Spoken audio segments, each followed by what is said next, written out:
Good evening, everyone, and welcome to SocialFlight Live. I'm Jeff Simon. We have a great show for you tonight. Tyson Weihs is here from ForeFlight. It's going to be an amazing show. As we get started, I'd just like to give you, as always, a couple quick things about what's happening locally, what's happening around all of General Aviation here as we see it through SocialFlight. One quick thing here first is here with the SocialFlight family. I am happy to report that Ben Simon, son number 2, has completed his solo cross-country flight and his journey to getting his private pilot's license. And as part of that, we're going to be getting a second t-shirt for him. I'll show you this. This is what we did recently when Jake did the same thing. It's from wildbluegear.com. My son did his solo cross country and all I got was his t-shirt. So cute little thing. If I'll tell you this, nothing, no real connection here between this site, but I love it. Wild Blue Gear, the Rex over there is just a young man that's come out with some pretty cool things where you can put in your local airport and destinations and anything personal about you and create these all this custom gear. And so it's been fun and kind of a nice little thing to do here at the house. Now, also through SocialFlight, one of the things, let me turn on the little view here. One of the things, of course, is that we get a really good view into what's happening around General Aviation through all of the events and destinations and things that people are adding to the system. Tens of thousands of events. And so what we are continuing to see is a rise in general aviation coming out of the crisis slowly, step by step, and even against the backdrop of the seasons starting to change, at least for us here in New England, and some of the really challenging weather situations that, of course, have been happening through both the fires on the West Coast and the hurricanes in the Southeast. We are still seeing amazing strength in general aviation and growth happening there. And we're just happy to see that against the backdrop of safe social distancing and everyone trying to do their best to participate in general aviation as that happens. And another thing that's really important is, of course, we created everything about SocialFlight. SocialFlight.com, the free SocialFlight mobile apps are just about getting people to fly and giving you a mission. And so everything that we have done is surrounding this concept of the why that you fly. And I am so thrilled to welcome tonight's guest, Tyson Weihs, because while SocialFlight may be about the why you fly and finding your mission and your destination, for most of the pilots out there, the how you get there and the means of doing that is done through ForeFlight and because of Tyson.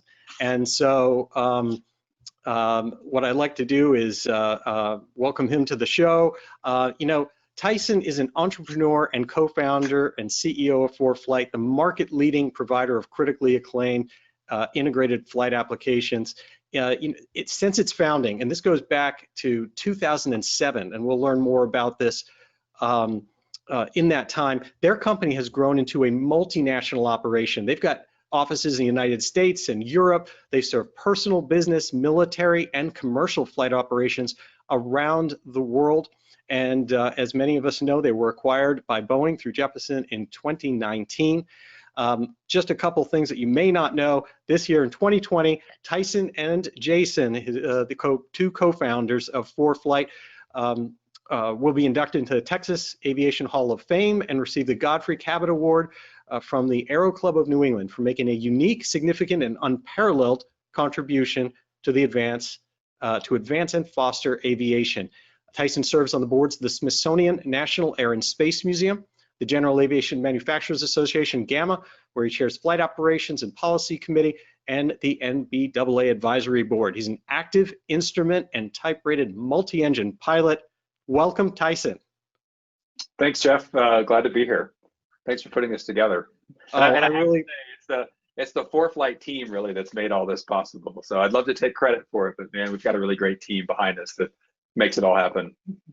I'll back that up too, because we've all spent time at the shows getting to meet at least the part of your team that you let out, that you let travel to the show, and get inundated by people at Sun and Fun and AirVenture and it seems like your booth is just stacked. Like it's 4, 5, 6 people deep to get questions answered, and I'm sure that most of those people are requesting new features. Well, we love being there. I mean, the shows are a big part of. I mean, they generate so much energy, right? And we love being out and visiting with customers and putting on a lot of the seminars that we do. Disappointed that we haven't been able to be out there as much, this year, given everything that is going on around us. But the shows are great. I mean, like what you do in terms of creating opportunities for pilots to be social and get out and fly missions. Being at the shows is a big part of the industry and just life of being a pilot. Yeah, I mean, ultimately we're a social crowd. That we love the idea. We may fly without all our seats filled and spend a lot of time in the air that way, but we're always going somewhere where it's so wonderful to be next to another pilot, looking at something, maybe checking out an aircraft, and those conversations strike up, and you wind up with relationships that may last forever.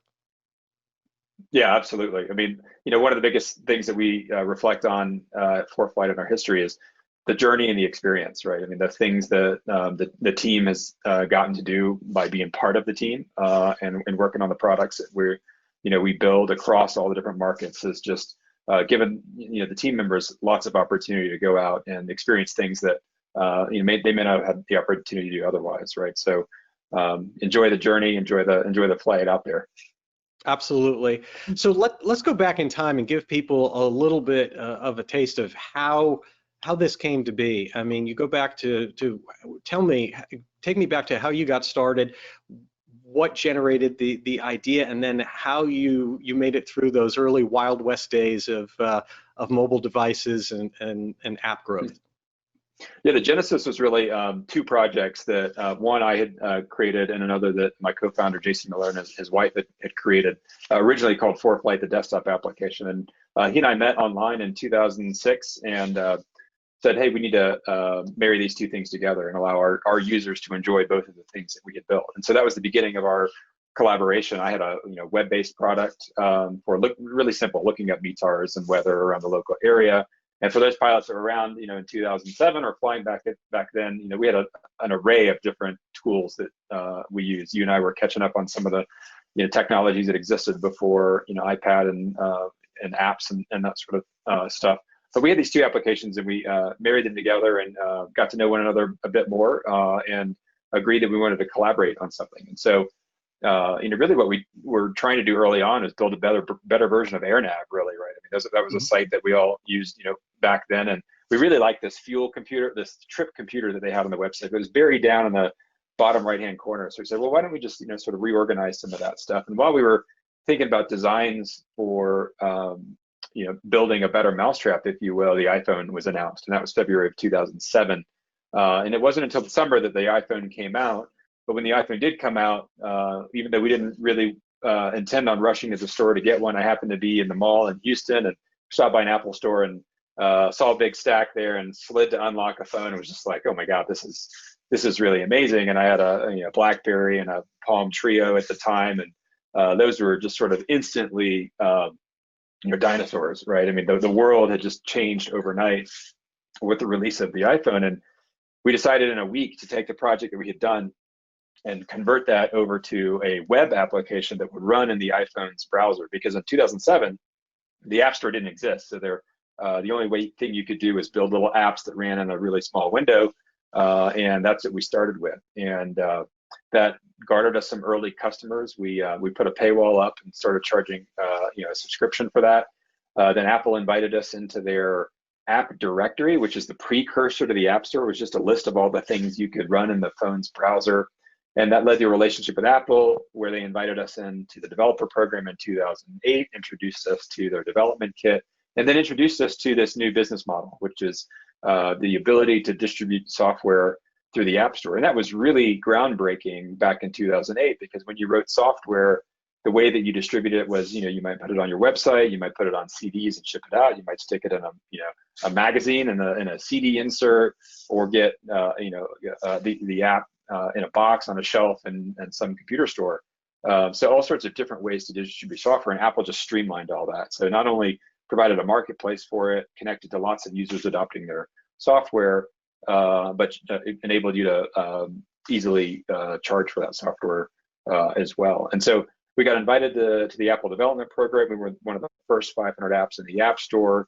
We developed a following there, and then really what I tell people when we're telling the story of ForeFlight is we were really fortunate to be at a time when then there was just a string of disruptions, right? And the disruptions were the iPhone was invented, right? And the next disruption was the App Store, which is a new way of distributing software. So you have the new computing platform and a new distribution mechanism. So those disruptions really created the foundation for growth, and we really grew along with the growth in Apple devices. So as Apple would add new devices, that would bring in new waves of customers. As they added new carriers, that would bring new customers to the iPhone. And then, of course, the iPad came out in 2010, and we all know the role that has in our lives today as aviators for a lot of us.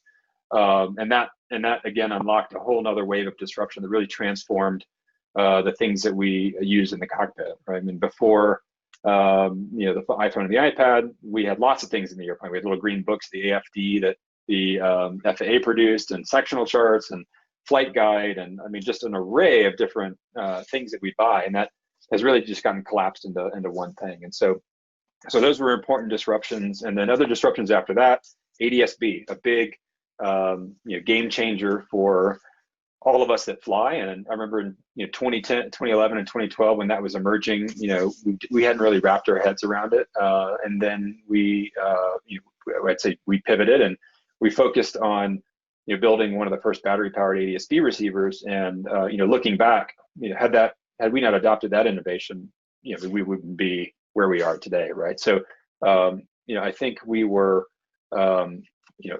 fortunately, super ambitious and hungry, and willing to invest in just building cool things for pilots on top of all these innovations, and attract a really great team of people to help us build all the things that we have built for all the different markets that we serve, and that ultimately created sort of what we are today. In 2016, we did a deal with Garmin where we were partnered with them on interfacing with our avionics. So we helped usher in some of those innovations, and then leverage some of the innovations that Garmin has released to customers as well. And then we partnered with Jeppesen in 2016 to build a next generation application for the commercial flight deck, and that's how we got really introduced and built a relationship with the Jeppesen and the Boeing teams. But that's really sort of a thumbnail sketch of how we got from A to B. It was just fortunate to be working on a project at a time when a new computing platform got dropped on us that was really well adopted, and then another computing platform got dropped on us in 2010 and 2011. That's just continued to advance and deliver innovations that we can use to create new features that pilots love, like taking advantage of the advances in graphics processors to really deliver sort of unparalleled mapping and 3D experiences and the like. And so that's really part of our culture, is searching out and looking for these technologies that we can assemble in interesting ways that deliver great experiences to customers and help them be safer and be more productive and just have a lot of fun doing it. Well, it seems to me like, I mean, even in the story that you're telling, you're pretty humble about it, because the reality is, your timing was unbelievable and has remained unbelievable with every new innovation that's happened in technology. Part of what seems to make that timing so perfect is certainly not just luck. You consistently at ForeFlight bet on the right horse. There seems to, tell me about, like, how do you do that you figure out, okay, we're going to stick with Apple. You're not going to go over to Android. There's been lots of different things that have come to the general aviation market, and some of them were fringe. Some of them came to all of technology and were fringe, but some actually seemed like they might have legs. You didn't bet on the wrong horse. Those things that you actually didn't partner with never actually went anywhere. I haven't seen you play catch up. Yeah, I mean, we've probably played catch up in various areas. I mean, I think all of us in the market look at what one another is doing and find ways to get inspiration from or innovate on top of that. And I think looking back to, how did we make the decisions that we made? And again, I go back to the team, like the folks that were in the room debating those things that we should do. I think, having, a really strong group of team members, at the table involved in those discussions has really helped us evaluate those things and pick what we want to do. I would say that also we were really bound in some respects by constraints, right? I think, one of the things that Jason and I will say is that, constraints are really healthy for a business because they, force you to do things in ways that you might not have done if you had unlimited resources. And one of the advantages that we had is, we never took venture capital, right? And so we weren't really forced to try to find a bunch of paths that may have worked out and spend money on those and find that they didn't pan out. But by having constraints and growing within our means, that really helped us focus on things that we thought we could really generate a return on, right? And the other is we were constrained by our interests, right? Like, what were we really interested in? We loved, for example, people always ask me, when Android, right? And we've really loved building on the iOS platform, and we really didn't have the resources to go out and expand into other platforms. And even when we had the resources to do that, we thought, gosh, man, we would have to invest, what we've invested. If we look at like just the sum of the R&D dollars we've spent over 15 years, I mean, it's a massive number. It's tens of millions of dollars in R&D investment, over that decade. And, we go, gosh, well, how would we, replicate that? We have done some things going on to other platforms on the commercial side because there were platforms that were highly adopted there that the teams had to invest in building things that work on both platforms and some of the foundational technologies for that. But the decision making and the judgment and the excitement really drove us to what we wanted to focus on. The constraints meant that we focused our dollars where we could get the highest returns. And there's certainly lots of other things we would love to pursue, but constraints focus you on that. And anytime that we're building something, we're also thinking about how do we earn value for that and use that to reinvest in the product. And unfortunately, one of the things we were I think able to do really early on is build enough of a subscriber base that generated enough cash to really reinvest in the business and then reinvest as much of that as possible. All sort of guided by what are some really cool things we can do for pilots that they'll like? What are things that we can build for ourselves that will make our lives better? And various members of the team will get up and really advocate for some particular feature that will help them out. I mean, I remember advocating, for example, for things in our hazard advisor technology, because flying around in Houston in the haze with 2,200 foot towers all over the place, and I was like, wow, you look up one day after being heads down and go, wow, that's a really tall tower in front of me. I'd like to not have that experience again. So let's build some things that prevent those sorts of accidents from happening, right? Or look at where pilots have had challenges over the years and try to innovate and build things for that. For example, we added the ability to do for piston and turboprop airplanes V-speed calculation, takeoff speeds, takeoff distances, because there are instances where people run off the runway or miscalculate the impacts of density, altitude, and things like that. And so we keep finding ways to build things into the application that hopefully will save somebody some heartache at some point and help them get to all these answers they need to calculate for every flight a lot more quickly. So that was a long answer to your question, but ultimately it's constraints, passionate team members who've got really sound judgment in what they will like themselves and what therefore customers will like. Well, I can definitely say you've made some very good decisions. As someone who runs a company with mobile apps that also run on Android, I can tell you there's a bit of a nightmare when, as you alluded to, everyone's got a different Android device, and it's a whole different world on iOS. And I think focusing your company in that direction, it certainly makes a lot of sense, especially with the complexity and the power of the things that you're dealing with and the lives at stake. When someone's navigating using that. Now, one of the things in the areas that it's one thing about kind of timing and betting on the right horse. You weren't the only player in the game at many points. You still aren't, but even at those early days before there was critical mass, it seemed like anyone could have won that race. And one of the key differences seems to be that in the same way that iOS has a very strong user interface design, a very simple and has guidelines and ways of going about that. From the very beginning, ForeFlight has been very clear and simple and had design guidelines that make sense. Where did that come from? Yeah, I mean, I have to give a lot of credit to Jason and our design team, right? I mean, a really great sense of style and aesthetic, and just sort of some foundational principles in software that we want to use ourselves, right? And I think there's somewhat of an uncompromising approach to really great design, right? And that's been a tenet from the very beginning. Jason's got phenomenal design skills and was the Photoshop expert, and bringing his judgment to bear on what we built really shaped that. And then we invested really early on in a design team, right? And we found that the return on our investment in really strong design team members, led by Ryan McBride and his team of folks that design for various markets, was a really important differentiator in investment. And going back to constraints and dollars and what you spend money on, we as business leaders and entrepreneurs have to decide where every nickel goes, because everything is a bet, right?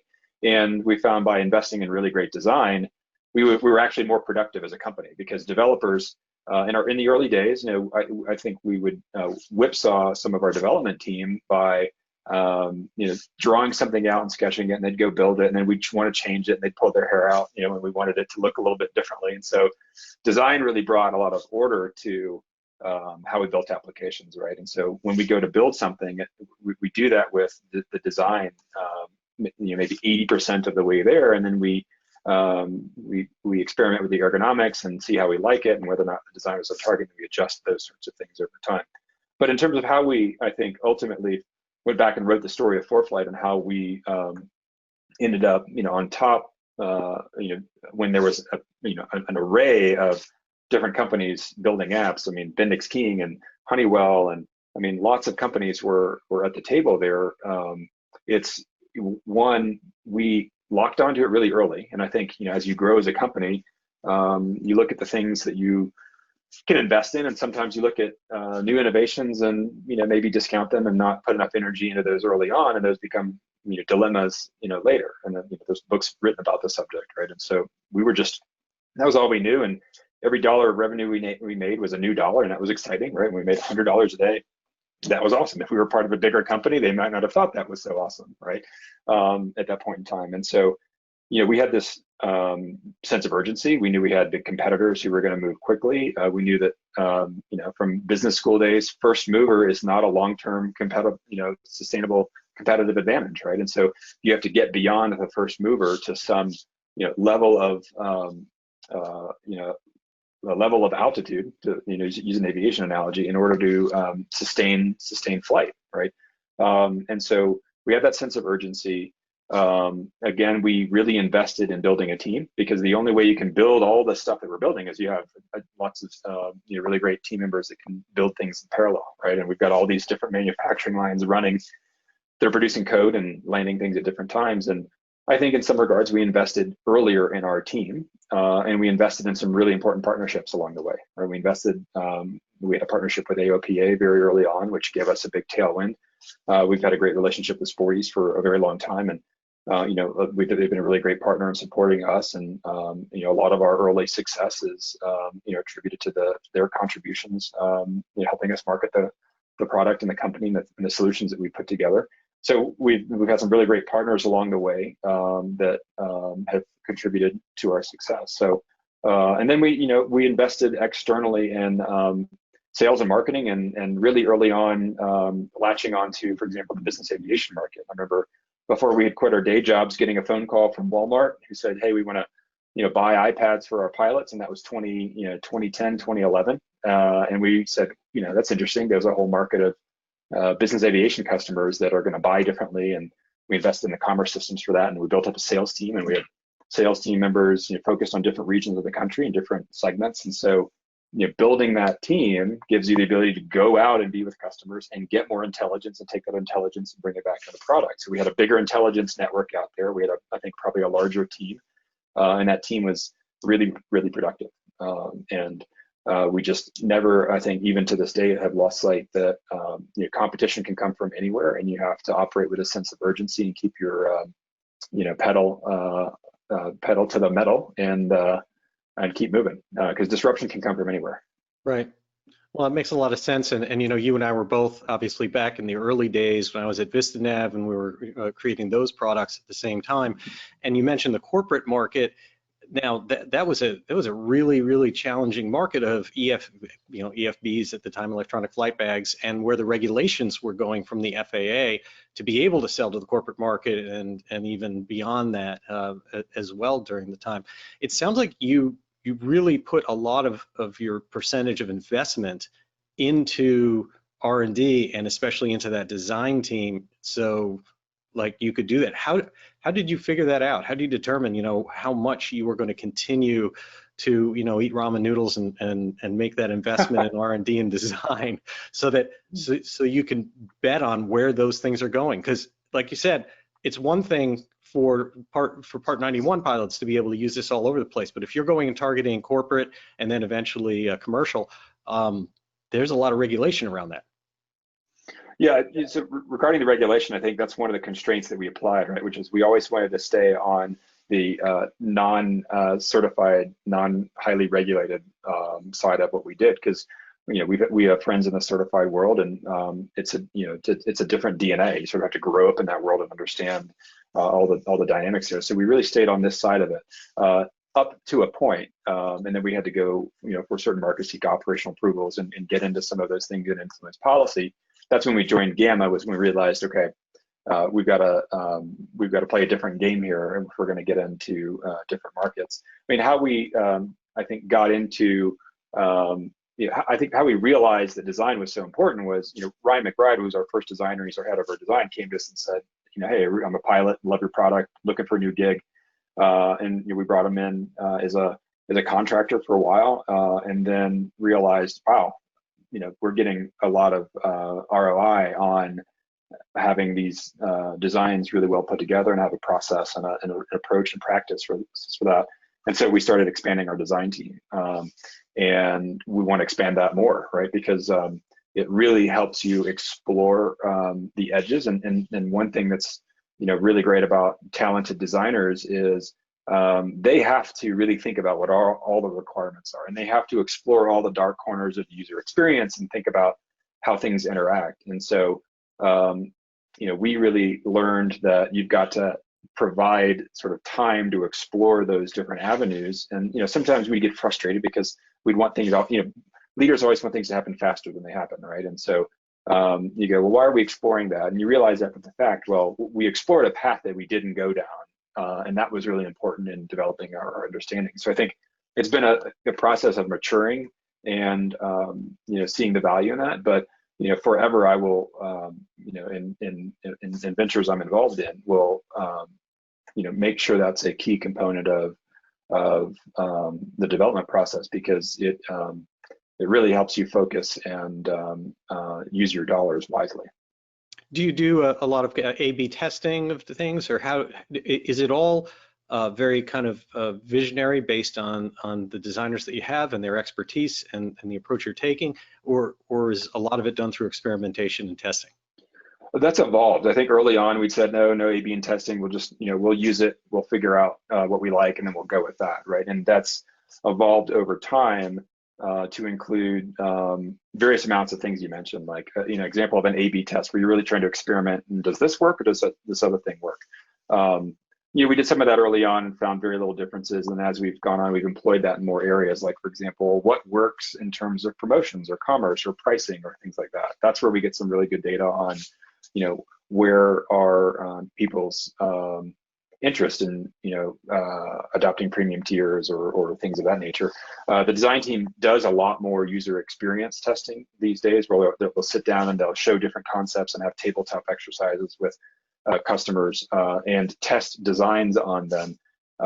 So that you could call that a variant of A/B testing, but really what they're doing is they're bringing concepts to customers directly and saying, which of these things sorts of make sense. So I'd say we really evolved the tools in our design suite that we're using to understand and better narrow in on the ultimate solution that we need to build. Right. Now, one other question about design. I mean, the general aviation world, FAA, everything that is, even if you're not certified, this is a world that's based on refinement. It certainly is hit by, as you mentioned, disruption and revolutionary technologies. And then there's a lot of refinement that just constantly is happening, and that is certainly what ForeFlight has done. That said, you're running on a device, an operating system that's not really based on that makes a lot of churn happen just for the heck of it in some cases. I mean, there's a new iOS version that's kind of always coming. Now we like flat icons. Now we want to put 3D back in, like all sorts of, now they're going to be round. How do you survive that world, or how do you negotiate when you're going to change your design, or both? Of course, you always have technologically adapt, but how do you adapt to what Apple's doing? Yeah, so I mean, that's the nature of the game, right? And the nature of the game is, and one of the sayings we've said is, every year Apple tries to kill you, right? And how is that? And that's, well, fast updates to operating systems. This year, the new dynamic was have a press conference and release iOS 14 the next day, and the team's like, hold on a second, we used to have a week to do this. Now we've got 24 hours. And so the general theme is light on your feet, right? And you have to expect and plan for and make time for curveballs. And you can hate the player or hate the game, right? But as they say, but that's the game, right? And you just have to react to it and make time for it. And if you don't, you could face an existential problem, right? And Apple always gives you lots of clues about things that you need to do ahead of time. And early on, I think we took fewer of those cues, and over time we've said, okay, they're shifting the technology at some point, right? And so if they say, here's a new technology, we think you guys really should look at it, you probably should really look at it, right? We've being in the App Store in iOS for 13 years, I mean, the code has all of those generations of iOS support, or has had lots of generations of older technologies, and we've had to modernize those over time, right? And so you have to spend a lot more of your time as their features expand and you progress through time. You're cutting ties with old stuff, or cleaning it up, or modernizing it, and so we have to do a fair bit of that as well. So invest time and money in cleaning house and be light on your feet. Yep. Do you find a lot of pressure, basically almost from Apple, for things that are not necessarily core, but they really do want you to support Apple Watches and whatever else the next thing's going to be that may not be the prime thing in your wheelhouse, but ideally they're really trying to give you a hint they want everybody there? Yeah, I think they're really good about encouraging you to take a look at new technologies, right? And they have teams of people who evangelize and introduce you to different things, and they really want to move the state of the art forward. And so you have opportunities to engage and learn more about technologies. And in the case of aviation, shape some of the foundational technologies that are in the devices or in the operating system. I mean, Apple loves the aviation market, and vice versa. So there's a collaboration there that exists. But yeah, I'd say it's not so much pressure as it is encouragement to look at things that they're adding and think about how those can affect your customer experience. Like the new iPads have a LiDAR in them, right? And so, with LiDAR and AR and where things are heading, you kind of go, okay, I can see how all these things are coming together, and I need to be thinking ahead about what experiences maybe we deliver down the road, right? Like, do you do iPhone or iPad-based visual checklists and walkarounds of your airplane where things are popping up in the iPad and pointing to elements on the airplane that you need to be mindful of while you're doing a pre-flight check? Those are things that may evolve as the technology evolves, and they're building incrementally towards new experiences that you just need to be mindful of. Like the Apple Watch just came out, and it's got a pulse oximeter, the new one, and an altimeter. Okay, well, that's really great for aviation, those are two things that a lot of pilots need. And so you start thinking about, well, is that an opportunity for us to build something interesting for that platform? But Right. every time we've sort of followed along with platform evolutions, we've done really well with that. Well, that definitely makes a lot of sense. Now, ForeFlight is involved in obviously a number of markets that expand beyond general aviation, whether it's business aviation, military, or any of the other things. How have those markets either supported general aviation, or what's happening in terms of how does general aviation fit in with all the other businesses that you're expanding into? Yeah, I'd say in every market that we've gone to, another market has contributed to the success of that, or vice versa, right?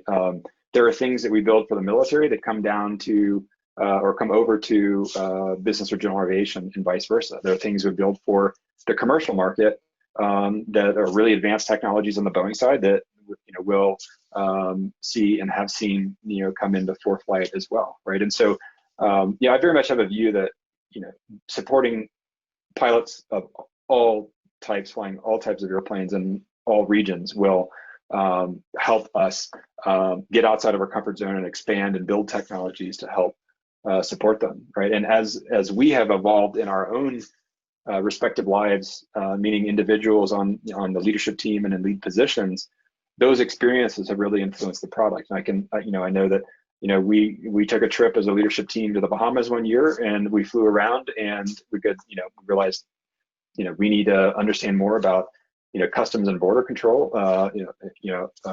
CBP sorts of operations. We have team members who do seaplane and float flying, and so they go, well, we need to understand, we need to have better waterways and better lake depictions and better labeling and better locations for that. We have pilots that do mountain flying, and that's really influenced how terrain looks in the application. We recently added mountain passes and peak labels and all sorts of other content, and some of that was influenced by our entry into the European market, where it's mostly VFR flying, right? I mean, getting an instrument rating in Europe is a very difficult thing to do, very expensive and time consuming, and a lot of pilots don't do that, so they fly VFR. Well, there's great technologies in Europe that we've developed and brought those back into the US. Like, we have graphical NOTAMs in our European market. We have a great product there called the GA Forecast, which gives you a regional depiction of weather imagery there. And we did a lot of stuff with airspace labeling to support the European market, right? So all of those markets have helped us grow in ways, and they cross-pollinate, right? And so customers will say, well, why don't you focus more on my problems, right? And we're trying to solve problems for pilots in all walks of life, but they all benefit from the work we've had to do in those other markets. Absolutely. Is there any way to estimate kind of percentages of what part of your company is working in different areas, or I mean, really, what role is it, or how big is the perception of GA at ForeFlight versus some of these other markets? Yeah, I mean, we're fundamentally a GA-focused consumer business, right? I mean, the vast majority of our revenue comes from our individual owners and operators, and so that's on our mind every time we build new features, right? We try to strike a balance between what things are we investing a lot of money into and therefore need to make part of some premium package, but are we delivering something to all of our customers with every release? And so that's an active discussion that the team always has, which is what can we partition where to make sure that we have good headroom to reinvest in the business, and then how do we deliver new things to every bit of our customer base. But in terms of percentage of folks on different markets, yeah, we can't estimate that. A lot of our markets, like the military, for example, ride on a lot of the things that we're doing for individual pilots. Right now, there's a set of features that are unique to them, like our GA customers don't need to know when exactly they need to be over a specific point in time, at a second interval to do something interesting. Well, the military customers need to have those sorts of capabilities, and they have all sorts of different charts that they use as well. And so we've had to build technologies that improve our ability to render really complex charting product, but that translates into better performance for the core customer base. But I'd be guessing off the top of my head if I knew exactly what percentage goes to what market. But there's a lot of cross sharing between between those and a common core across them. Right. So you've got obviously a huge growth now that's happened with your partnership with Boeing and Jeppesen as part of Boeing, and how is that affecting and helping your business? Yeah, I mean, one of the ways immediately is Boeing has a worldwide footprint and channel, right? And so we now, instead of having a sales team of X number of people, we have a sales team of 100X that, right? And so, where, for example, Boeing's been super helpful is in our growth in the military markets, right? I mean, they have relationships with every military around the planet, right? And so, ForeFlight's now part of the portfolio, so that gets included in presentations, and that gives customers around the world the confidence that that's a product that they can incorporate into their operation. So that's one aspect. They know a lot about building machines and have a lot of data around those, and that comes into some of the products, some of the enhancements that we're making as well. They've got the best data set on the planet, and so we're bringing that data set, and we have been bringing elements of those data sets into the application to help our customers worldwide. And so it may not be apparent looking at the features that we're building, what is powered from our relationship, but there's a lot of things going both directions that will help us deliver more innovations down the road. And there's investments they're making in other markets that will benefit from, and vice versa. So those are just a couple of the highlights that we get to leverage as a result of being in the family. And then some of our team members get to work on really cool things related to new products and new machines that the company is building. So they're excited about being able to participate in that sort of development and expand their skills and experiences as well. Yeah, it really, I mean, obviously, as CEO of the company, it really must be something to be able to pull on those resources at this point and know that, again, whether it's access to data, access to all these other things that Boeing's doing, as well as, I would imagine, additional engineering resources, additional other resources along the way. Yeah, I mean, it's just keeping track of everything is an exercise, right? I mean, they're building things that go to space, unmanned, seabed, new all sorts of flying machines, right? And so whether they're involved in unmanned or commercial, all the things that you can sort of read on the website. Yep. But just keeping track of where there might be opportunities is a full-time job, or many full-time jobs in and of itself. Just coordinating across the enterprise. But there's an endless amount of toys in the toy chest, if you will, to explore. Do you see an expansion in the reasonable future where you start to open up to other markets as well using that technology, considering that Boeing's there and that you have the platform and so many of the things that you do apply to other markets? Yeah, I mean, we're always, we look for new opportunities. We've got a 2-day strategy session coming up over the next couple of days, right? And so we talk about all sorts of things where our technology might be useful, maybe in the whole, which is the whole application taken to new markets, or pieces of it that might be interesting businesses in and of itself. We've got a very rich set of technologies, some of which you could build entire businesses on. And so we talk about all sorts of things like that. Yeah, I mean, obviously, we've had certainly for our viewers, and we've got questions coming in, things like that. There's people wondering whether we're going to see ForeFlight get involved in marine, whether there's other areas at some point. Because again, you've created a tool set, and now, especially with Boeing with you and behind you, that there's a little less of a constraint in terms of where you have to focus, as you mentioned from the beginning of the show, on based on your resources.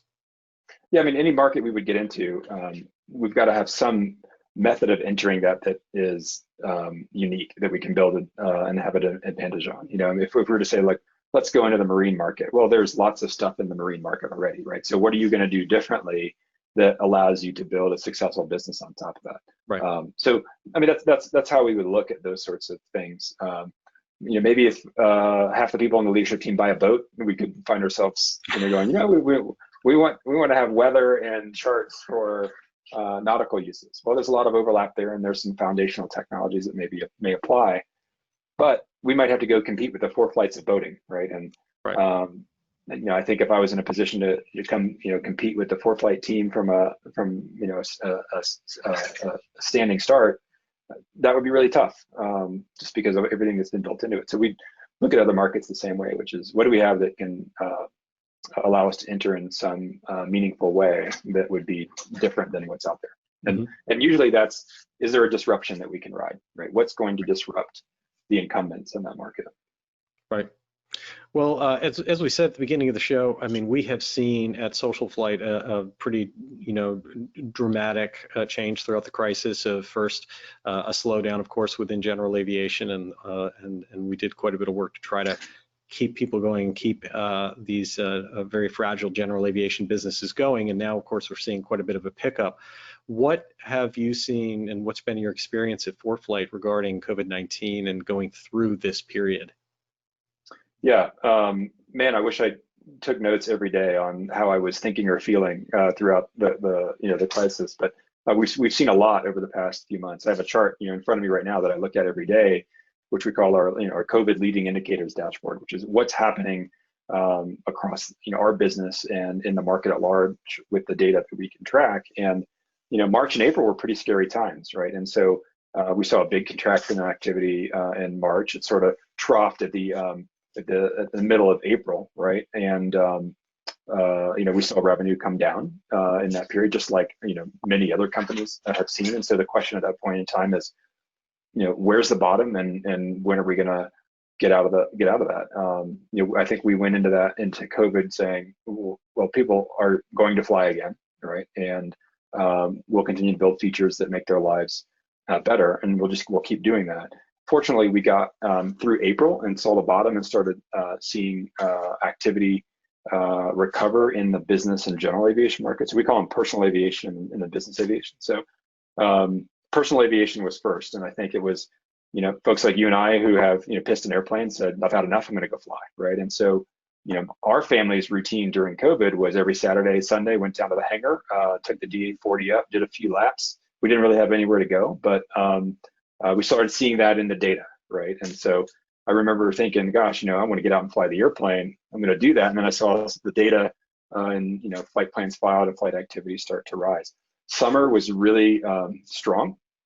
And in August and September, we saw GA activity start to increase and exceed 2019 levels. And so late August, the Labor Day weekend, and through August, we've seen that grow. Piston pilots were first, followed by turboprop pilots, and then in August and September, late August and early September, jet traffic measured in terms of IFR flight plan filings exceeded 2019.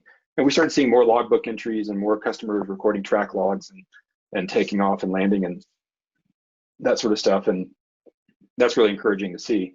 GA always gets a little sleepy in the fall, especially in the winter months, as certain areas really start to ratchet back on their flying. Canada and places like that start buttoning up airplanes. So we'll see that come back down a bit in the fall. But so far, all those trends are looking very much in line with prior years and are at levels above historic, or at least 2019. And so we're pretty bullish on where things are heading. It's not going to be as great as 2019, obviously. Our business is still growing strong.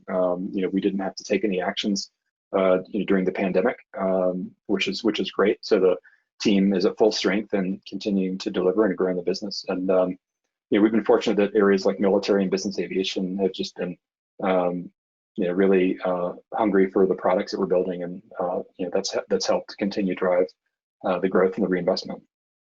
Right, and that makes sense. And of course, since you weren't very reliant on commercial aviation, that protected you quite a little bit. Do you see what's happening in terms of any push in the future, especially with your partnership with Boeing and commercial aviation support? Yeah, so the ForeFlight team actually builds the commercial flight deck application called Flight Deck Pro for the commercial market. That market did come back. A lot of tails are still flying, though. I mean, a lot of although passenger traffic down and the volume of flights are down, the number of unique airplanes still flying is still very high, right? So, commercial is a very important part of the portfolio. And as I mentioned earlier, we'll do things on the small end that deliver more value for the high end, but we're really looking at, how do we share more across the portfolio and how do we drive innovation in these different markets? And some of that is, what have we done for general aviation pilots that is useful to commercial and vice versa. And, the future is super exciting in terms of, things that we'll be delivering for pilots. I can't give any of that away. We never want to, spoil the surprise there. But the things that I see in development today that are coming out in the coming months is really just mind-blowing. And I think, customers go, well, what's next for ForeFlight? And, man, the stuff that we're going to be delivering, in the coming quarters and years is really something I think to be excited about. I know I get to see and play with some of these new things and really look forward to having the rest of our customers get to experience those. That's fantastic. Now, you did put a little teaser out there saying during the crisis, especially, when it was at its most challenging, you took the family out to the hangar and got out the DA-40. So tell us, what are your wings? What's your progression been through some of these different things? What have you been flying and what are you flying now? Yeah, so I've had a DA-40 for almost 8 years, and I put a lot of hours on that. That's what we use to just fly around the local area. When we need to move further distances, the business has a Citation Mustang.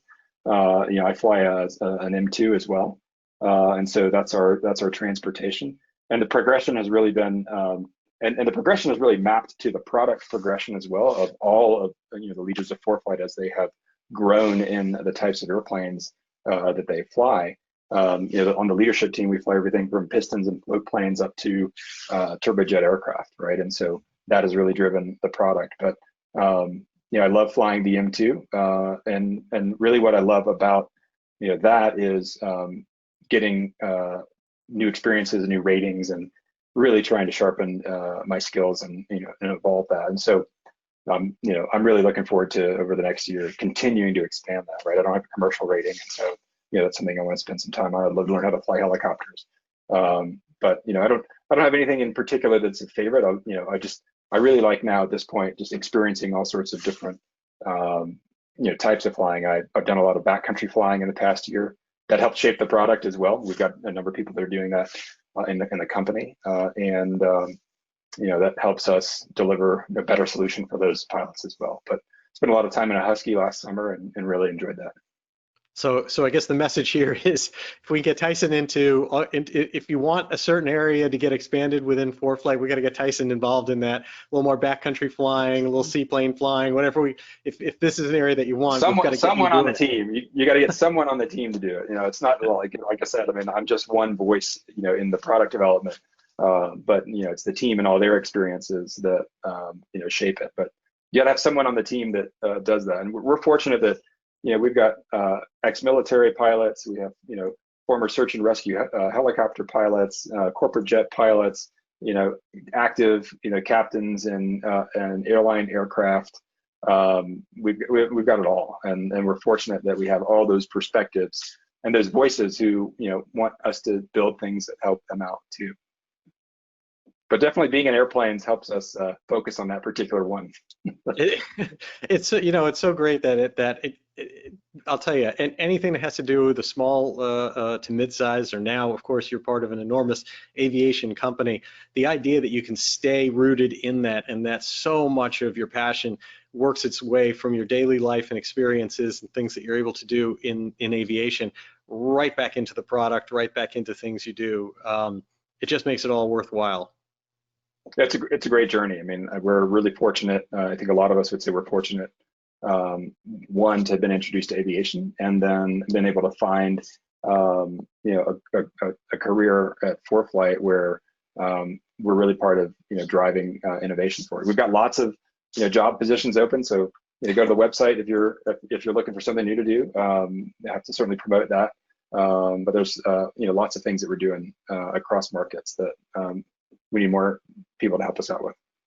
Absolutely. Well, I mean, I think certainly after hearing the types of things that you're working on, where you're going with this, a few hints that you dropped along the way, I'm sure that more than a few people will be dropping their resume in the mail to you to find a way to join the team. And of course, COVID has also created a normalcy among a distributed workforce that's opened up doors everywhere. And so I just want to say, Tyson, thank you so much for joining us. I mean, there's such a fantastic story, both your own and of course that of ForeFlight, everything that you and your co-founder Jason have done for General Aviation is absolutely fantastic.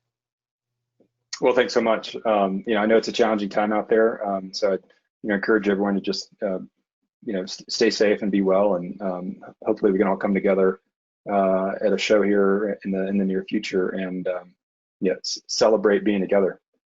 Absolutely. I couldn't have said it better myself. There is, again, to everyone, check it out, because we want to be, of course, with SocialFlight, your actual mission to fly, find out where and the why you do it, and then get out there and fly. And when you do it, you'll be able to do that with ForeFlight and find your way to your destination safely, with weather, and also with safe social practices along the way.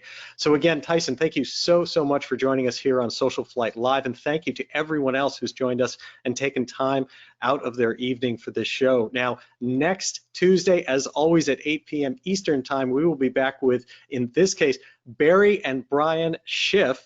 And for those of us that grew up, of course, seeing amazing videos from Barry along the way, it's really fantastic. I remember one where he landed a Cessna using just the doors and trim and showed you all sorts of crazy things. And so we're going to have him on the show. Following that, on October 6th, Richard Van Grunsven, the founder of Van's Aircraft, will be joining us. And we've got so many more things coming up with our T-51 build behind us, a night for that, and Mike Bush will be back on October 20th.